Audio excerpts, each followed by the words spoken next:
I'm the champion, I cannot be stopped. I can't stop, I can't. This is my world, it cannot be rocked. You can't rock my world, son. Took a lot of work just to reach the top. Did a lot of climbing and I made it. Good luck to those who want to. Oke teman-teman, ini saya berada di Semeru Komputer. Saya ingin mencoba untuk belajar merakit PC editing. Ya, ini tokonya. Nah, di dalamnya seperti ini.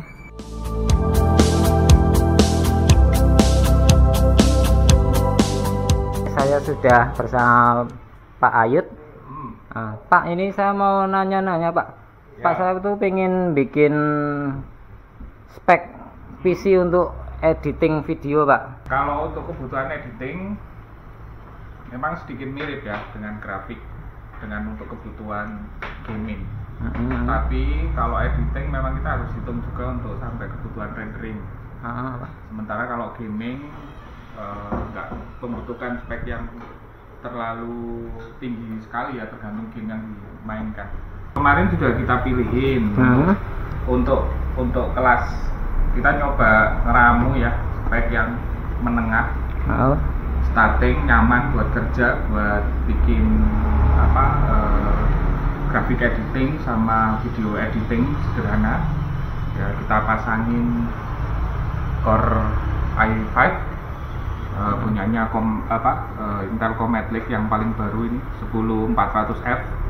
Kode F ini nandain dia tidak dilengkapi dengan grafik internal ya, jadi harus disertai dengan grafik card sendiri di mainboardnya, kecuali yang di belakangnya tidak ada kode F.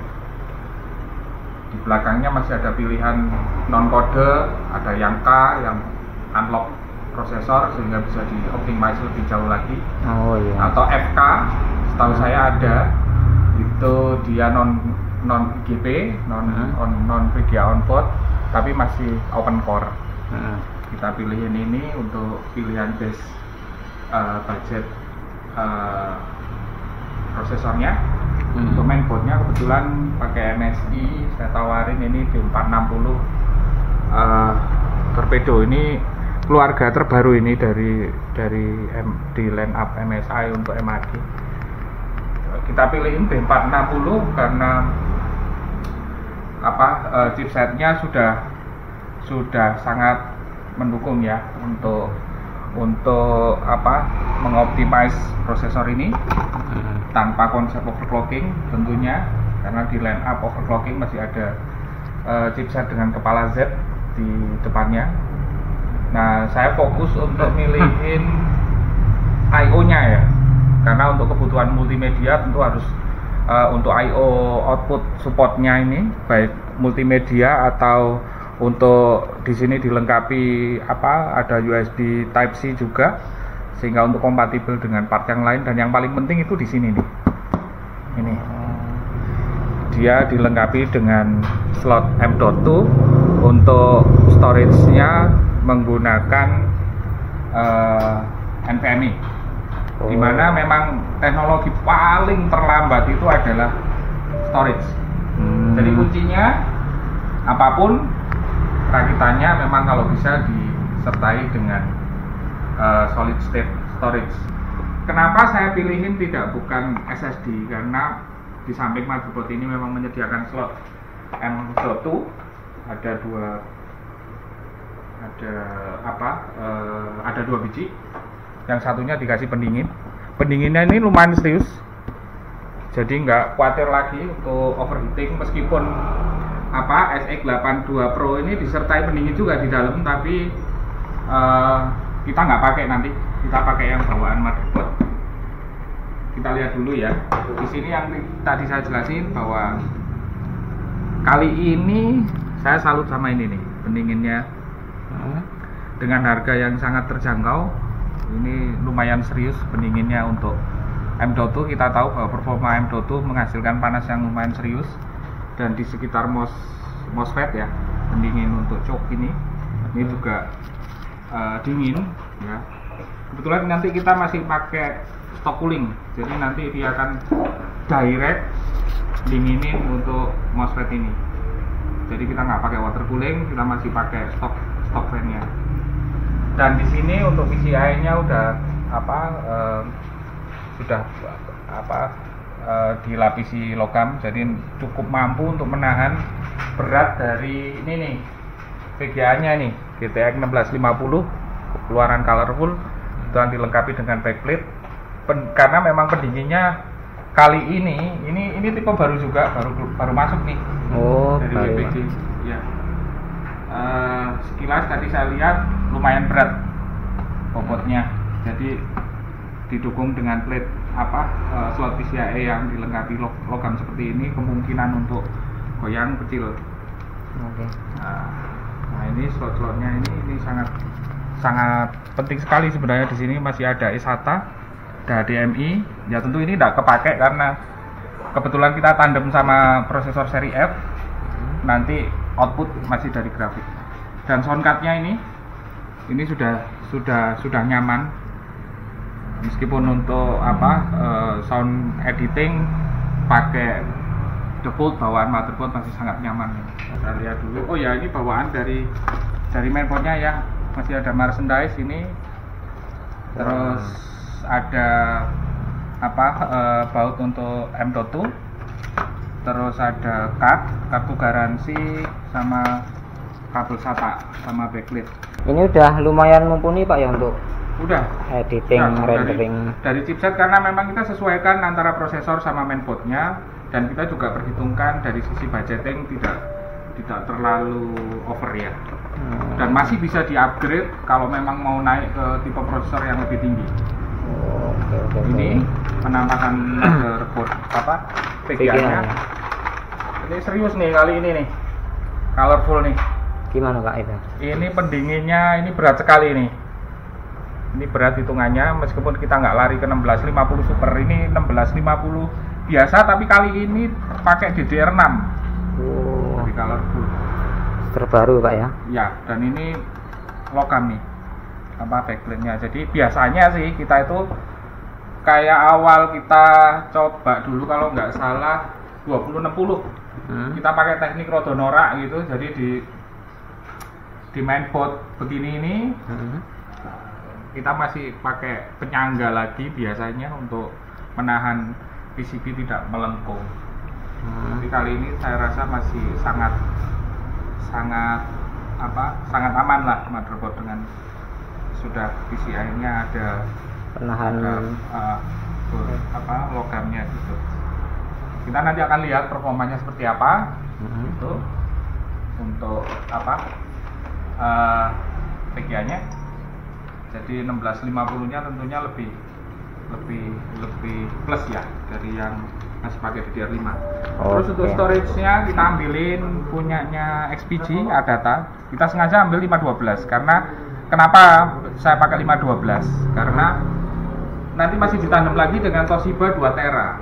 Ini untuk storage yang bersifat arsip. Jadi NVMe ini nanti tetap saya belah di instalasinya, kita belah jadi 2 partisi paling tidak untuk sistem dan untuk data yang sedang dikerjakan. Karena melihat transfer rate-nya yang begitu kencang dari NVMe, ketika editing di internal NVMe, saya rasa pasti sangat mampu mengisi. Taruhlah misalkan tentu prosesor masih belum ya menengah, belum atas, tapi dengan disupport dengan NVMe saya rasa pasti akan dongkrak performa juga. Oh, gitu. Nah, jadi nanti teknis kerjanya tetap duet begini ini ya. Ini sifatnya arsip, ini sifatnya untuk performance kerja. Gitu. Jadi misalkan nanti usernya misalkan load ini, misalkan dari kamera ini nanti akan di load di dari hard disk. Nah, nanti ketika mau dipotong, mau diprocessing dengan software, data itu nanti dimasukin ke NVMe. Oh iya. Dan nanti tentu tidak dengan transfer rate yang hampir 2 GB per detik, saya rasa pasti nggak kecil akan nge-lag ya. Oh. Gitu. Termasuk untuk gaming juga pun udah agak berbeda. Kalau gaming biasanya digunakan untuk case-nya saja, tapi kali ini kan harganya lumayan serius ya untuk NVMe. Yang kemungkinan akan dikejar sedikit agak bersahabat harganya mungkin M.2 SATA. Agak berbeda dengan M.2 NVMe karena transfer rate-nya yang membedakan. M.2 SATA klaim performanya masih ke SATA. Yang kita sama-sama tahu bahwa maksimal transfer rate di SATA itu nggak bisa tembus dari 500 MB per detik. Oh gitu. Sementara NVMe ini klaim transfer datanya itu di PCIe. Nah, PCIe ini ada beberapa tipe. Ini ada PCIe 16, seharusnya ada 4. Nah, sementara ini 1 kali, ada 4 kali, ada 16 kali, gitu. Nah, kemarin ada yang mau coba bikin bridging ya. Jangan sekali-sekali, mungkin saya bukan mempengaruhi, tapi kalau Anda beli bridge menggunakan slot PCIe 1 kali, jangan dipasang dengan NVMe karena performanya pasti akan dipangkas sama dia. Paling tidak adapternya untuk M.2 SATA, bukan untuk NVMe. Itu pengalaman saya sih. Terus untuk dual nanti masih bisa ditandem lagi. Untuk PCIe-nya nanti kita pasang sini. Kalau seandainya ada budget lebih masih bisa ditandem lagi untuk dipasang 5256 atau 512 lagi untuk di slot ini. Dan ini bisa dua-duanya masih bisa klaimnya ke M.2 NVMe atau M.2 SATA. Oh gitu bisa. Ya. Kalau fungsinya hanya untuk storage, untuk mendukung supaya lebih cepat sedikit dari storage hard disk konvensional seperti ini, saya saranin sih pakai M.2 SATA ya kalau ada rezeki, karena harganya juga rada bersahabat daripada M.2 NVMe. Oh, Kira-kira begitu. Oke. Untuk yang lainnya saya ambilin pakai punya Core ya, full modular ya, 500 watt. Saya rasa masih cukup kalau untuk 1660 super sekalipun. Untuk RAM-nya kita pasangin 8 GB kali 2. Dengan target sebenarnya kalau untuk editing grafis ini bisa dipus lagi. Kenapa saya ambilin 8 GB kali 2? Saya penganut aliran bukan 16 GB kali 2. Saya lebih senang 8 GB kali 2. Besok beli lagi 8 GB kali 2. Oh, itu kenapa Pak? Emang perbedaannya sangat jauh? Nanti di render yang akan membedakan karena bank datanya penuh gitu. Oh. Dan keuntungannya kalau di realitas bagi teman-teman yang belinya pairs seperti ini ya, ini keluaran G-Skill Ripjos 16 GB kit. Jadi kalau rusak satu harus pulang semua ke distributor. Jadi bayangin kalau misalkan kita beli 16 2 kali akan sangat mengganggu. Ketika ada kerusakan harus pulang semua ke distributor. Anda nggak bisa kerja, paling nggak ya beli lagi satu. Nah sementara kalau 16 berisi 32 berisi 4 penuh. Rusak satu pasang, satu bisa diretur dengan pasangannya, sementara yang 2 masih bisa buat kerja sementara. Kira-kira begitu. Oh iya. Tapi ada pertimbangan teknisnya, saya lebih suka full daripada 16 GB kali 2. Saya lebih suka 8 GB kali 4. Saya lebih suka itu karena teknis returnnya juga merepotkan sekali. Kalau seandainya satu rusak harus pulang semua. Itu dari distributor polisinya seperti itu semua. Nggak ada yang keep rusak satu dipulangin satu, nggak boleh. Tetap dua-duanya harus pulang. Nah itu yang merepotkan. Oke. Kira-kira begitu kali ya. Oke. Penjelasannya. Nah ini kok ada casing ini Pak? Casingnya oke banget ini. Casingnya kali ini kebetulan customernya itu mintanya nggak aliran odong-odong atau bling-bling. Oh gitu. Maunya konservatif, gagah, wangun gitu, nggak terlalu banyak neko-neko. Kali ini saya pasangin Thermaltake H330 TG. Platnya tebel nih. Platnya tebel. Nah nanti mampu menahan beban spare part yang ada di dalamnya. Sebenarnya yang paling penting perhitungan dari casing ya, di samping plat yang akan nanti nampung spare part yang begitu berat ini. Seandainya nanti mungkin akan upgrade ke VGA mungkin RTX series yang begitu sangat berat, casingnya mampu nahan. Itu satu. Yang kedua airflow, itu yang paling penting. Airflow, aliran udaranya kalau Thermaltake sudah tahu sendiri, kalau sudah level vendor casing well known seperti ini, tentu desain untuk airflow-nya nggak main-main mereka. Ini casingnya Thermaltake yang tadi saya bicarakan, ini luar biasa nih. Kita lihat sendiri ya, nih dengerin nih. Dari platnya udah tebal sekali. Saya pernah pakai beberapa brand, untuk harga yang segini ini menarik harganya. Dan satu lagi, ini temper glassnya saya baru kali ini dapat yang kelis. Jadi seringkali temper glass itu beresiko benturan, tapi kali ini Thermaltake ngasih frame dari logam dan ketebalan tempernya tebal sekali nih. Ini boxnya buat teman-teman yang sering rakit untuk dikirim keluar kota, box jangan disepelekan, karena nanti ketika lewat shipment seringkali benturan itu sangat mengganggu di temper, apalagi yang full temper ya. Ini seperti ini contoh casing yang temper glass depan belakang. Nah, di sini juga sudah beda ya tempernya, ketahuan ya. Gitu.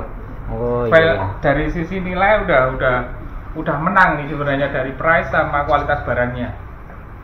Terus kabel manajemen ini yang paling penting nih.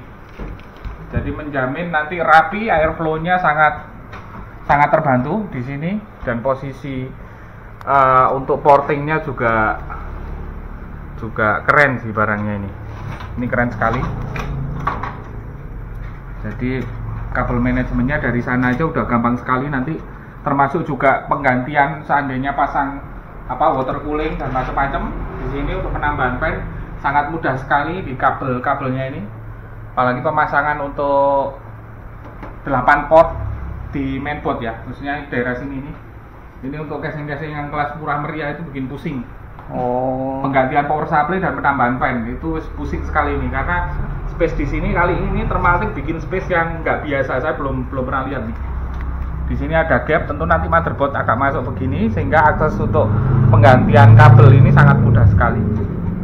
Sip, bagus ini casingnya. Jelas-jelas sangat beda Pak ya. Beda banget, beda. Kali ini saya mesti ngaku ini keren dengan harga segitu, apalagi di bodi luarnya, mulai dari temper glass sampai dan sesuai nih kemauan dari customernya. Jadi maunya nggak terlalu banyak bling-bling, tapi masih sangat nyaman untuk support fan-nya di depan. Seandainya mau pasang water cooling di depan untuk radiatornya atau di atas. Dan ini hal-hal sederhana seperti ini sangat penting sekali, karena port-port ini penting untuk merapikan kabel, sehingga udara ngambil udara tidak maksimal, karena posisi cover power supply itu benar-benar untuk kali ini enggak, modelnya jaring-jaring, dan dengan model slot kabel ini sering kali nggak diperhatikan nih. Ini sangat penting banget. Itu memudahkan pekerjaan juga ketika kita maunya pasang rantes rapi. Nah, ini komplit sekali. Oke. Dan sweater satu lagi nih. Iya. Ini penting banget nih juga. Ketika customer mau nambah fan di depan, ini bisa benar-benar lepas tanpa diganggu oleh kabel I/O port di sini. Oh. Beberapa yang pakai port di depan, kadang ketika sudah nempel motherboard, Anda nggak hati-hati narik ini bisa popol. Kali ini terpisah karena switch-nya ikut di body, bukan di frame depan. Gitu. Ini kelebihan casing ini. Banyak sih ya kelebihannya nih casing ini.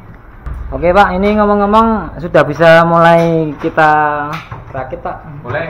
Oke, kita lanjut sekarang pemasangan prosesor. Sebelumnya motherboard dari vendor kita sudah buka utuh ya.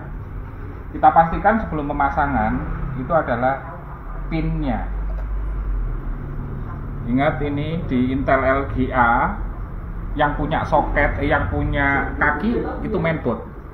Jadi perhatikan kaki memang rata, tidak ada secara visual kasat mata itu tidak ada yang tertekan, bengkong, dan rata, nggak ada kelihatan ada ada yang mencurigakan gitu.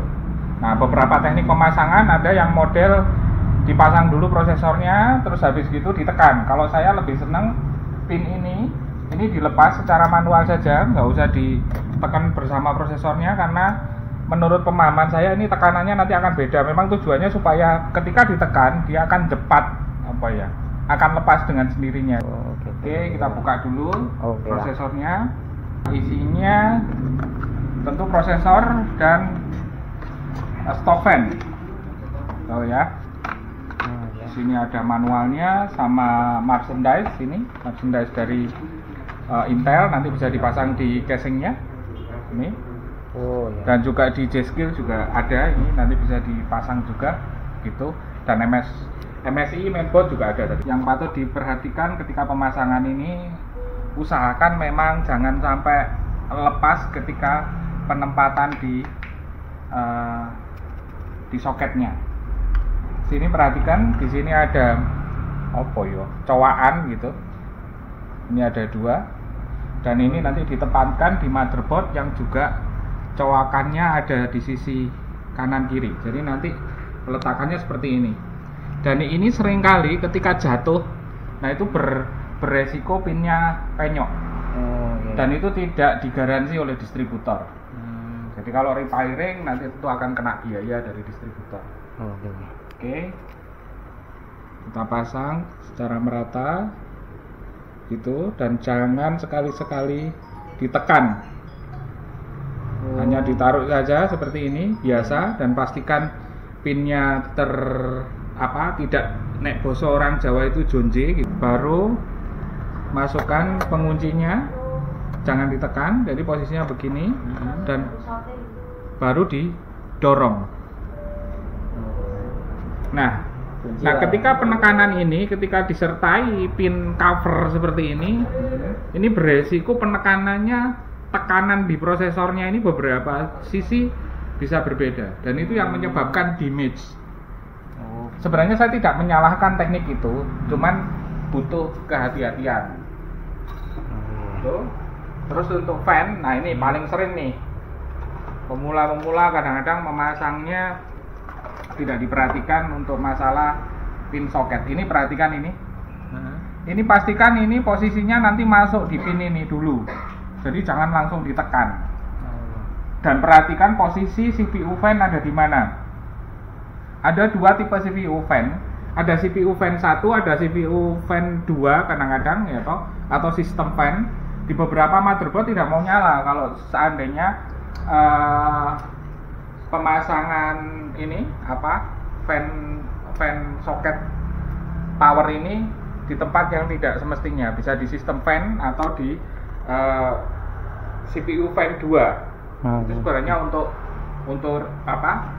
water cooling, sebenarnya untuk dual kipas gitu, seandainya pakai dual radiator, dua fan gitu. Jadi yang satu masuk ke CPU fan, yang satunya masuk di reserve ya. Gitu. Kita perhatikan dulu soket CPU fan-nya ada di mana. Udah di motherboard ini posisinya di sini. Jadi kita atur layoutnya supaya penempatannya nanti akan kurang lebih seperti inilah gitu. Ketika pemasangan perhatikan nih. Nah ini taruh dulu di sisi yang pas. Nah, habis itu kalau teknik saya, yang saya tekan bukan pin atas dulu, tapi pin ini dulu. Ini untuk memastikan soket plastik yang tadi di awal itu sudah benar-benar masuk. Nah, baru dilakukan penekanan seperti ini secara menyilang. Sampai bunyi klik. Itu. Nah, seringkali kadang-kadang pin di sini belum pas sudah ditekan. Nah, itu menyebabkan nanti plastik bisa bengkok, otomatis tidak rapat. Yang kedua, posisi heatsink itu tidak benar-benar napak di core prosesor. Nah, itu yang menyebabkan nanti ketika di benchmark atau ada core 1 core atau 2 core yang overheating, terlalu panas karena dia tidak dapat tapak dari heatsink. Gitu. Kadang-kadang ada yang over. Ini pemasangan pinnya. Oke. Pemasangan prosesor sudah. Sekarang pemasangan NVMe. Ini dilepas saja. Itu kok seperti pendingin atau Pak? Iya, ini pendingin. Pemasangan itu wajib ini ya. Ini seringkali ini lupa ndak dicopot. Nah, gitu. Ini mesti dicopot. Nah, seringkali kadang kelupaan nggak dicopot. Kemudian yang share versi Pro yang punya punya ADATA XPG dilengkapi pendingin juga, tapi kali ini di motherboard kita nggak pakai karena bawaan motherboard malah cukup baik pendinginnya, super baik malah menurut saya. Di situ ada sketnya ya, jadi kalau dibalik nggak bisa dipasang dan jangan dipaksa. Nah seperti ini, baru nanti dipasang bautnya, baru nanti ditimpa dengan pendingin. Kita baut, ini baut bawaan dari motherboardnya, kita kencengin, nggak usah terlalu kenceng aja, yang penting gerakan dari ini tidak kanan kiri, gitu. Terus habis itu kita kunci pendinginnya dari mainboard. Ini sudah pas posisinya. Ini ada penguncinya dari MSI, jadi kemungkinan nggak bakal geser dia. Sudah selesai. Untuk pemasangan RAM seperti biasa, pemasangannya dual channel. Biasanya MSI tetap akan aturannya ya. Begitu nanti BIOS dihidupkan, biasanya dia minta DIMM 2 dan DIMM 4 ya untuk dual channelnya. Kalau kita salah pasang, ada di atas dan berupa single channel, jangan khawatir, tidak ada masalah itu. Nanti BIOSnya akan ngasih tahu sendiri bahwa yang sedang dia menyarankan base socket untuk dual channel itu di sini, untuk single channel itu di sini. Nanti tinggal dimatiin aja untuk dirubah lagi layoutnya sesuai permintaan dari BIOSnya. Di manual juga bisa kalau memang mau baca lebih detail untuk pemasangan posisi RAM di mana untuk memastikan dual channel.